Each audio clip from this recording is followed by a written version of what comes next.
Welcome back to another Browns game reaction. In week 15 of the NFL season, Cleveland improved their record to 9-5. They stay atop the wild card race in the AFC, and they win a wild one 20-17 against Chicago in Cleveland. Another game featuring a game-winning drive with less than a minute to go. Another Dustin Hopkins field goal to give the Browns a late lead. Joe Flacco's Cinderella story remains alive after looking like it had turned into a pumpkin early in the game. And at the end of the day, the Bears still had the game literally in their hands, but also literally let it slip away. There are a few plays I want to acknowledge from the defense that might get lost in the sauce a little bit because of the calamity of the final few minutes, I should say. The 4th-and-1 attempt when the Bears were still up 10.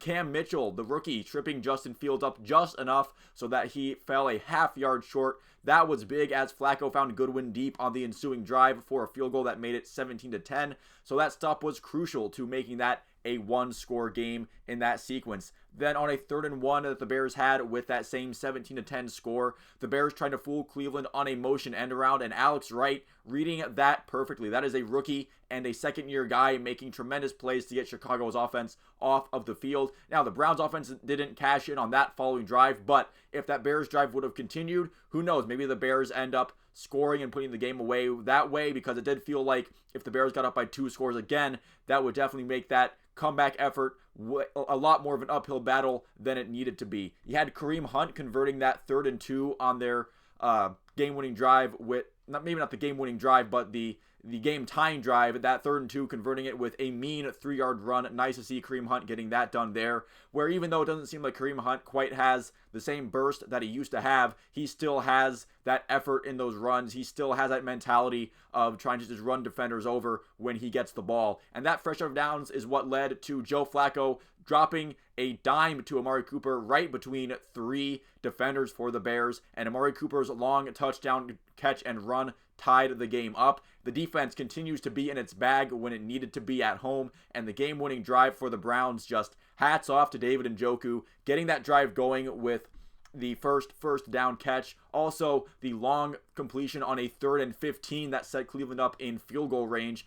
David Njoku earlier in the game also had that great touchdown catch to put the Browns on the board. And no matter what Adam Rank has to say about it, that definitely is a touchdown catch. Flacco and Njoku, their chemistry has been great to watch this past couple of weeks. Joe Flacco with another 300-plus yard game for the Browns. Just that story continues to work for Cleveland so far. DeAndre Hopkins was good from 34 yards on the final drive, and I just have to accept that these kicks are going to always make me a little bit nervous, despite Dustin Hopkins being great this year and making me, there's no reason for me to be nervous about these kicks, but there's just something about these game-winning kicks in the final minutes of these games that there's always going to be a little bit of a stomach drop whenever I see that ball go up in the air after a kick is attempted. But the Browns, they get up by 3 points with around 30 seconds to go, but since the win can't come without at least some panic for the Browns, the Bears' final drive did make things a little dicey. It was going fine until Tyler Scott caught a pass, ran past both Greg Newsome and Denzel Ward. It looked like both of them were expecting each other to put a little bit more effort into that tackle, kind of like a you get him, no, I thought you were going to get him kind of thing. But he wasn't forced out of bounds until the Cleveland 45. But that was fine since the defense didn't allow any more yards. They were kept out of field goal range, and there's only 5 seconds left. So sure, they only have to try a Hail Mary, but come on, Hail Marys, they only work every once in a while. And oh my goodness, Mooney has it in his grasp. Cleveland is going to lose on a Hail Mary. Oh, never mind. He couldn't hold on to it, and Anthony Bell picks off the pass. And that wasn't the first costly drop for the Bears, although it was the final one, obviously. Robert Tonyan also had a touchdown pass dropped into his lap by Justin Fields. He just bobbled it away. That was back in the first quarter, so a couple drops both at the beginning and the end of the game coming back to haunt Chicago in this one. DeAnthony Bell, I thought he had a pretty good game for a second-year undrafted player, mostly reserved for special team snaps. So without safeties Grant Delpit, Juan Thornhill, or Rodney McLeod, remember Delpit and McLeod won't be coming back. Juan Thornhill, it's possible that he does come back, although it seems like he's been hurt, even though it's been like a return has been imminent for a while now. It was DeAnthony Bell, also undrafted Ohio State rookie Ronnie Hickman, and practice squad call-up safety Duron Harmon played in this one as well. Hickman had a great pass breakup before halftime. Him and Bell played like good starters today.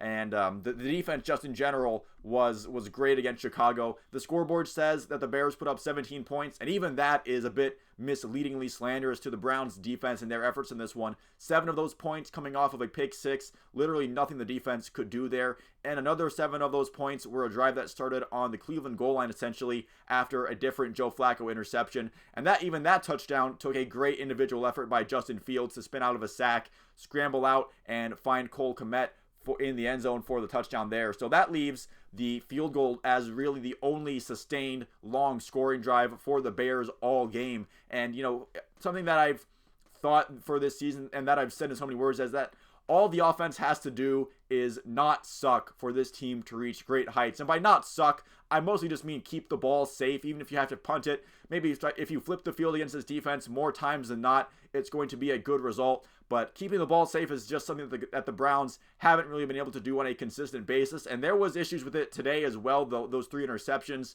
definitely not helping things. But they were at their best when it mattered the most. And Joe Flacco was certainly redeeming himself for those 3 interceptions with his play late in the game. So I think some of those rumblings about maybe we should put DTR back in, I think those have solidly died down after the events of the fourth quarter of this game.